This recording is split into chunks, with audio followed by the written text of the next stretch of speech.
Welcome back, everyone. Before we dive in, be sure to drop your thoughts, feelings, and lessons in the comments below.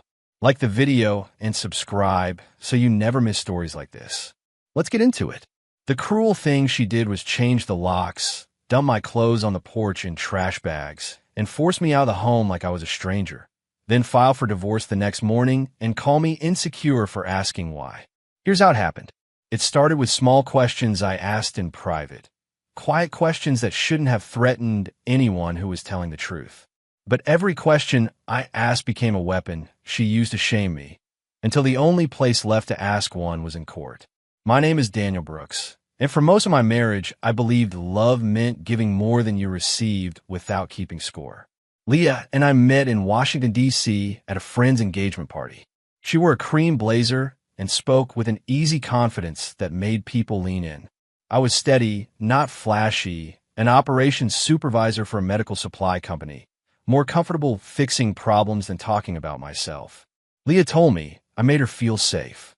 I held on to that sentence for years. When we got married, we moved to Silver Spring, Maryland, into a townhome near a park with a worn basketball court and a weekend farmer's market. We painted the kitchen ourselves. We argued over curtain colors, made up over late-night takeout, and promised each other we would never embarrass one another the way we'd seen other couples do. Leah said she wanted a life that looked calm from the outside and felt calm on the inside. I believed her. Leah always had ambition, but it sharpened after she left her corporate job. She started talking about building something that couldn't be taken away. She wanted a logistics consulting company, helping small businesses streamline shipping and inventory. She called it the Lumen Route. The name sounded hopeful, like a light through fog. She made pitch decks at the dining table, turned our guest room into an office, and filled whiteboards with arrows and numbers. I admired her drive and tried to support it without hovering. When she needed startup money, she came to me softly at first. "It's just a loan, Daniel. Temporary. It'll help me get the first contracts." I asked what the terms were, what the payment schedule looked like, who was responsible if the business didn't perform right away. She laughed light dismissive and touched my cheek like I was a nervous child. "You worry too much. You're so insecure about money." That word, insecure, became her favorite way to shut me down.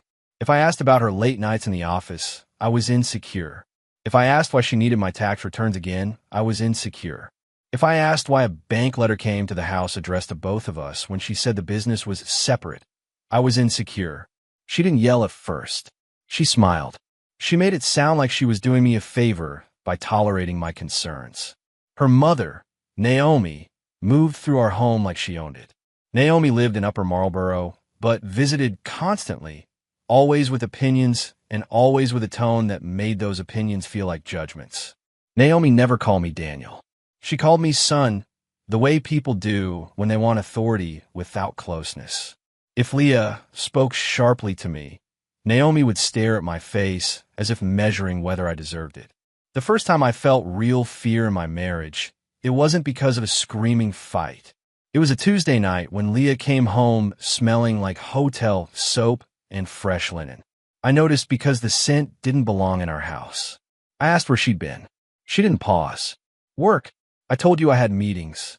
Her eyes didn't blink. When I asked why she smelled like a hotel, she smirked. "Because I'm a grown woman who leaves the house, Daniel." I started tracking my questions in my head because something about our conversations kept twisting. I would ask one thing, and she would accuse me of another. "Where were you?" became, "Why are you controlling me?" "Can we look at the finances together?" became, "Why are you insecure about my success?" Every conversation ended with me apologizing for asking in the first place, even when my question was reasonable. I hated how quickly I started doubting my own instincts. Around that time, the bank app started sending alerts late at night. Not every night, just enough to feel like a pattern. I saw charges for office supplies, ride shares, and meals that didn't match the story of Leah working from home. I asked her about it once while we were brushing our teeth. She spit, wiped her mouth, and said, "If you monitored your own life the way you monitor mine, you'd be doing better." I tried to be calm. I tried to be the man I believed I was, steady, patient, supportive. I suggested counseling. Leah laughed like counseling was for people who failed at life. I'm not sitting on a couch so a stranger can validate your insecurities, she said. Then she added, casually, honestly, Daniel, you should be grateful I'm still here. A lot of women would have left. I called my cousin Eli in Baltimore one evening from my car, parked down the street, so Leah wouldn't hear.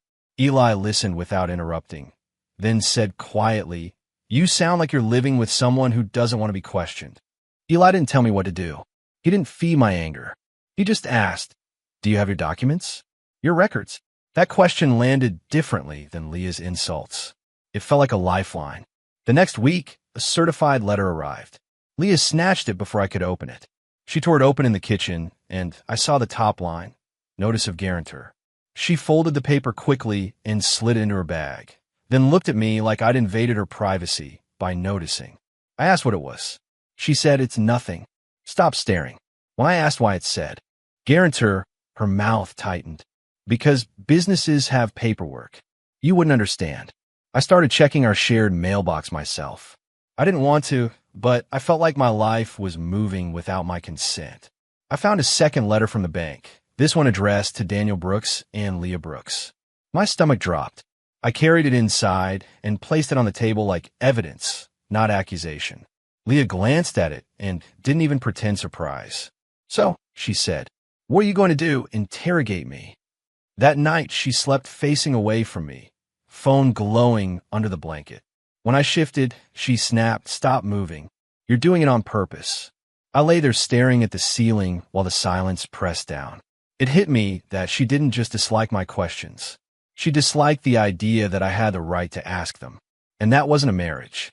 It was a hostage situation dressed up as a partnership. The humiliation came soon after, and it came fast. On a Friday afternoon, I left work early to pick up groceries. I texted Leah that I was heading home. She replied with one word, okay. When I pulled into her driveway, I saw black trash bags on the porch like a grim welcome. At first, I thought the neighborhood had mistaken our house for pickup day. Then I saw my shoes, my work boots, my dress shoes stuffed into the top bag.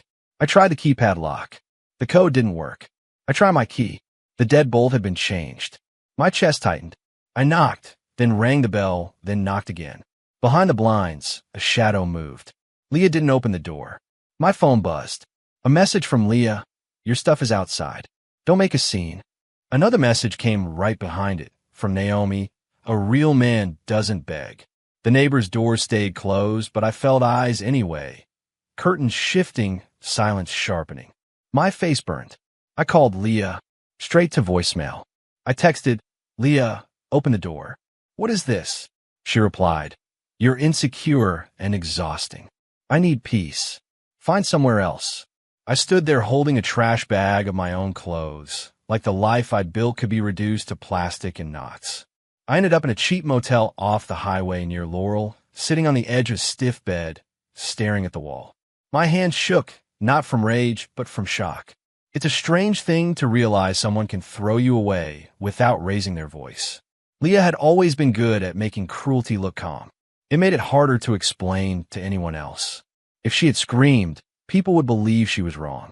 But Leah didn't scream. She simply erased me. The next morning, I got served divorce papers. Leah filed first.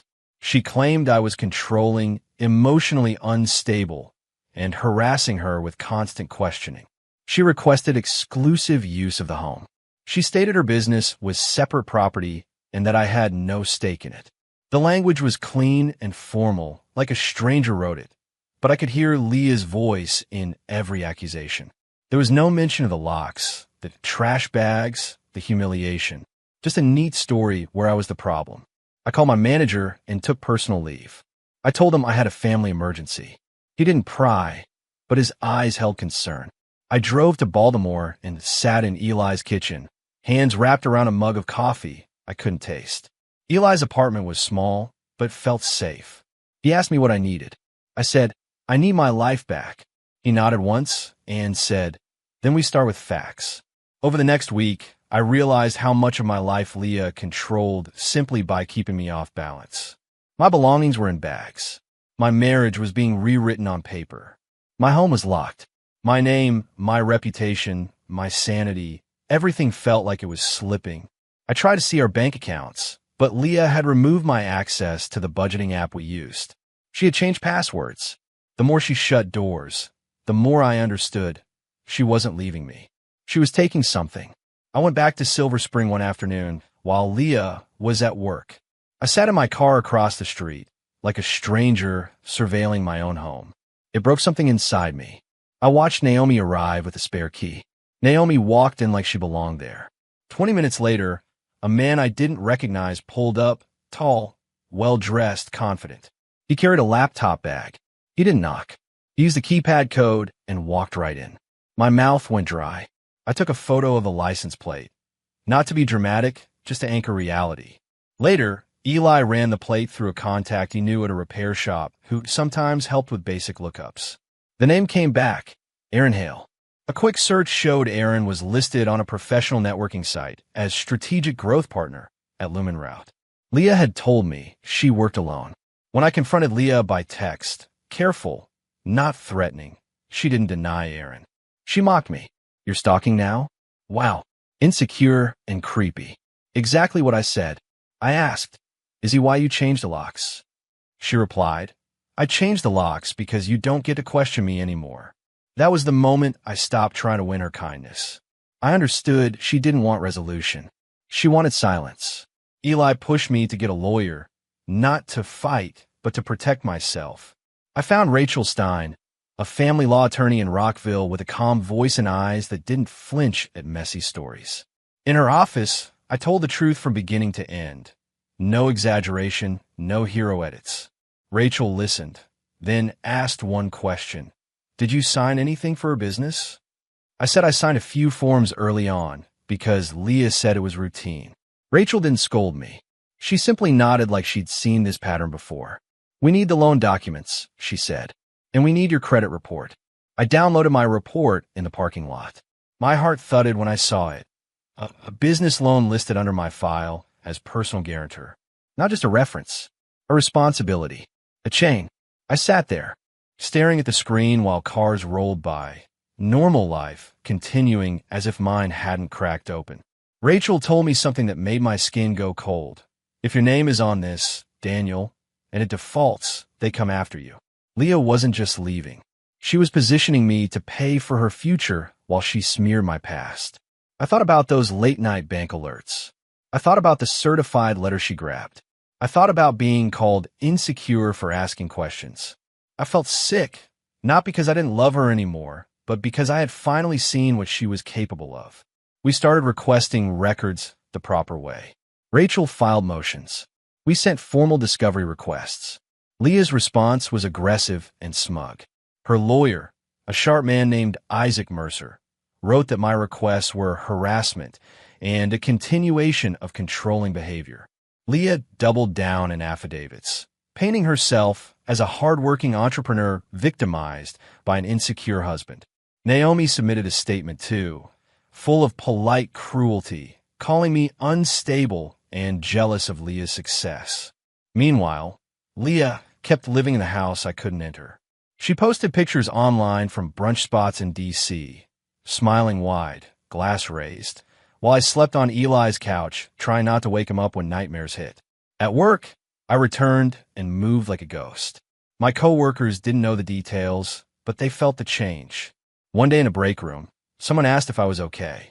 I lied and said, just tired. It was easier than saying, my wife is trying to destroy me politely. The first court hearing was humiliating. Leah arrived dressed like a magazine cover. Cream coat, gold earrings, hair sleek. Aaron walked behind her carrying a briefcase, like an assistant or bodyguard. Leah didn't look at me at first. When she finally did, her expression held nothing. Not guilt, not sadness, not even anger. Just a cold satisfaction, like she'd won simply by making me show up. In front of the judge, Leah spoke smoothly about emotional safety and boundaries. She said my constant questions made her feel trapped. She said I monitored her spending and accused her of cheating without proof. She said she changed the locks because she was afraid of me. I sat there stunned because the story was so clean it sounded believable. And because Leah's greatest talent had always been controlling the tone. She could be cruel in a whisper and still sound reasonable. Rachel kept me grounded. She reminded me we weren't there to win Leah back or prove I was lovable. We were there to protect my name, my finances, my future. Outside the courthouse, Leah passed me and said softly, "See, this is what happens when you can't control your insecurity." Her voice was sweet, almost playful. Aaron smirked. Naomi stared at me like I was a disappointment that needed to be corrected. None of them looked afraid. Weeks turned into months. Leah delayed producing documents. She claimed the business was private and irrelevant. Isaac Mercer filed objections to nearly everything we requested. It felt like trying to catch smoke with bare hands. But Rachel kept pushing piece by piece, motion by motion. She told me, "People who hide things rely on your exhaustion. We don't give them that." Some nights I sat in Eli's kitchen, sorting my own receipts, building timelines, forcing myself to face details I wanted to ignore. The twist I didn't expect came from a bank representative named Miriam Cohen in Rockville. Miriam couldn't give me private details without authorization, but she could confirm one thing. The loan file included a modification signed after the date Leah locked me out. A modification that increased the line of credit. A modification that tied me tighter. I stared at Rachel when she told me. "I didn't sign anything after I got kicked out," I said. Rachel's jaw tightened. "Then someone signed for you." That night, I went back through my phone, looking at messages from that week. Leah had texted me, "I'm handling business paperwork. You don't need to worry." I replied, "Okay." My stomach turned. She had done it in plain sight, disguised as normal life. She didn't need my permission anymore. She had my trust, and she treated it like a blank check. We hired a forensic document examiner, Ezra Kaplan, to review the signature on the modification once we obtained it through court orders. Ezra was quiet, methodical, the kind of person who didn't overreact. When he compared the signature to known samples of mine, he circled small differences, pressure, slope, spacing, that couldn't be explained by stress or time. He told Rachel, "This appears simulated." That was a careful professional phrase, but it hit me like a blunt truth. My name had been forged. Leah still didn't flinch. In her next filing, she insisted I was confused and misremembering. She claimed I agreed to support the business and was now trying to punish her for leaving. Her lack of remorse was almost impressive, like a performance she never stepped out of. Naomi told anyone who would listen that Leah was finally free. Aaron posted a photo online from a rooftop bar in D.C. with the caption "New Chapters." I stopped looking after that. Every glance felt like swallowing glass. My lowest point wasn't court. It was a weekday morning when I drove past our old home on my way to a warehouse meeting. I saw my old garden hose on the side of the house, still coiled the way I left it. I watered those plants every summer. I had fixed that fence bore myself. And yet, I couldn't even step onto the porch without being accused of trespassing. I pulled into a parking lot, put my forehead against the steering wheel, and let myself cry silently so no one would see. Rachel's strategy shifted once we had proof of the modification, timing, and signature issues. She didn't threaten. She didn't posture. She focused on one moment where truth could cut through Leah's story. Testimony. "Leah wants to make your questions look like insecurity," Rachel said. So we let the court see what the questions were really about. Liability, fraud, and sworn statements. She asked me to practice speaking plainly without emotion. "Let the facts do the damage," she told me. The day of the evidentiary hearing, I wore a navy suit that didn't quite fit the way it used to. Weight loss from stress. Leah arrived bright and polished. Naomi sat behind her like a judge in the audience. Aaron sat 2 rows back, legs crossed, calm. Leah whispered to her attorney and smiled, like they were sharing a private joke. She looked at me once and raised her eyebrows, as if to say, "Still here?" I kept my eyes forward and held my folder like an anchor. Leah testified first. She spoke about freedom and boundaries and finally choosing herself. She described me as a man who interrogated her, who couldn't handle a successful wife, who punished her with suspicion. She said I supported her business early, then turned bitter when she outgrew me. She said I signed what I needed to sign. She said she never forged anything. She said the loan was mutual because we were married and that I was pretending ignorance to escape responsibility. When it was my turn, my mouth went dry. The judge asked me to answer clearly. Rachel nodded once, subtle encouragement. I didn't try to sound heroic. I didn't try to perform pain. I simply told the story of the locks, the trash bags, the porch humiliation, the motel, the sudden divorce filing. I explained that my questions were about letters, alerts, and documents. I said I asked privately first because I wanted to fix things quietly. Then I said, she told me questions were insecure. Rachel guided me to the key moment. She placed the loan modification document on the stand. She asked me if I recognized the signature. I looked at it and admitted it resembled mine, because whoever forged it tried to match it. Then Rachel asked, "Where were you on the date this was signed?"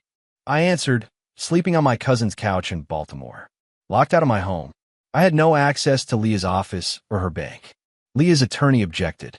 The judge allowed the line of questioning. Rachel's voice stayed calm.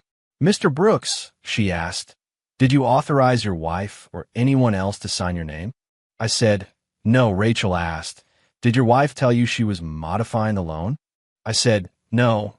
Then Rachel looked toward Leah and asked the court to note the timeline. The locks changed on Friday, the modifications signed Monday, and my credit report showing my guarantor status tightening after I'd been removed from the home. The room felt different after that. Leah's smile thinned. Naomi's posture stiffened. Aaron stopped smirking. The judge asked Leah directly if she had any explanation for why a loan modification bearing my name occurred after I was locked out. Leah answered smoothly, "Daniel is confused. He's emotional. He's trying to punish me." The judge didn't react to her tone. He reacted to the document. "We deal in evidence here," he said, evenly, "not vibes." Then came the question that changed everything, the one that made Leah's favorite word collapse under its own weight.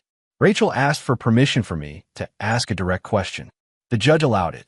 I stood, looked at Leah, and said quietly, "If I'm so insecure for asking questions, Leah, answer this. Why does the bank file list my social security number as guarantor, and why was my name used on a modification after you locked me out?" Leah's face didn't crack in a panic. It hardened. She shrugged slightly, like the truth bored her. "Because you agreed to support my dream," she said. "You're just mad I don't need you anymore. No remorse, no apology, no softness, just blame, repackaged as confidence." Rachel then introduced Miriam Cohen's bank verification and the forensic examiner's preliminary conclusions. The judge ordered an expanded review and warned Leah about the seriousness of sworn statements tied to financial documents. Leah rolled her eyes as if the warning was for someone else. The next month was a slow, grinding reveal of what Leah had built behind my back. Court-ordered discovery forced the business accounts open. A forensic accountant named Isaac Levin traced transfers that didn't match Leah's claims. Business funds used for personal expenses, payments routed in ways that suggested concealment, and a pattern of cash flow that made the business look healthier on paper than it actually was. Leah had been borrowing against future revenue that didn't exist yet, using my name as the safety net. Another twist surfaced when the house finances came into play. Leah had told the court she paid the mortgage alone and deserved exclusive rights. But the review showed multiple mortgage payments originated from accounts tied to the business line of credit, the same line tied to my guarantor status. In plain terms, Leah had been using debt attached to my identity to maintain the lifestyle she claimed I was jealous of. Naomi had known. Emails showed Naomi advising Leah to keep Daniel off the paperwork conversations. Aaron's role became clearer too. He wasn't just a partner. He was the person who introduced Leah to the lender and helped structure the loan package. Messages revealed Aaron coaching Leah on how to respond if I asked too many questions. Aaron wrote, "Call it insecurity. Works every time." Reading those words didn't make me feel triumphant. It made me feel hollow. People I had welcomed into my life had treated my trust like a weakness to exploit. Leah never softened, even when the evidence stacked up. In mediation, she didn't say, "I'm sorry." She said, "He's overreacting." She didn't ask how I slept on a couch for months. She complained that the legal process was slowing her momentum. She cared about her image, her access, her control. Naomi backed her fully, insisting Leah was protecting herself from a fragile man. Aaron stayed close, acting annoyed at the inconvenience, like accountability was an unfair surprise. Karma didn't come as a viral moment or a dramatic courtroom speech. It came with practical, irreversible consequences. The court treated the forged signature issue with seriousness, and the lender initiated its own investigation. Certain business accounts were frozen pending review. The judge addressed Leah's credibility in record, stating that sworn claims had contradicted verified documents. Leah's request for exclusive use of the home weakened as the court scrutinized how it had been maintained. The narrative Leah crafted, me as the problem, collapsed under paper trails she couldn't charm away. In the final settlement structure, Rachel fought for what mattered: my financial protection and a clean exit from Leah's trap. The agreement required the sale of the home under supervised terms, with debts and liabilities addressed transparently. The court also ordered provisions that protected my credit and clarified responsibility for business obligations tied to fraudulent actions. Leah didn't lose everything, but she lost what she wanted most: the ability to walk away clean while leaving me holding her risks. She left the courthouse stone-faced, still refusing remorse. My comeback was quiet, exactly the way I needed it to be. I didn't celebrate publicly. I didn't post. I didn't give anyone a speech. I moved to Columbia, Maryland, into a modest apartment with clean windows and silence that didn't feel threatening. I bought a reliable car, rebuilt my savings slowly, and took pride in small routines: grocery trips without dread, evenings without accusations, mornings without checking my phone like it might explode. Success, for me, became peace I didn't have to beg for. Eli kept me honest through the rebuilding. When I started blaming myself for trusting Leah, he reminded me, love isn't stupidity. It's a risk. She just used it wrong. Rachel checked in occasionally, not as a friend, but as someone who didn't want me to forget the lesson. Documentation matters, boundaries matter, and questions are not insecurity. They're self-respect. I kept a folder of my finalized paperwork, not to relieve pain, but to remind myself that reality can be proven even when someone tries to rewrite it. Sometimes I still remembered that porch, the trash bags, the locked door, the shadow behind the blinds. But the memory changed shape over time. It stopped being proof that I was disposable and became proof that I survived a cruelty designed to break me. Leah called me insecure for asking questions. She tried to train me into silence. But in the end, I asked one question in court, the only question that couldn't be mocked, and the truth answered back with the kind of karma that doesn't need a spotlight to be devastating. If you love stories where karma hits quietly but hits hard, subscribe and turn on notifications. Next episode, another betrayal that ends with paperwork, not revenge. The end.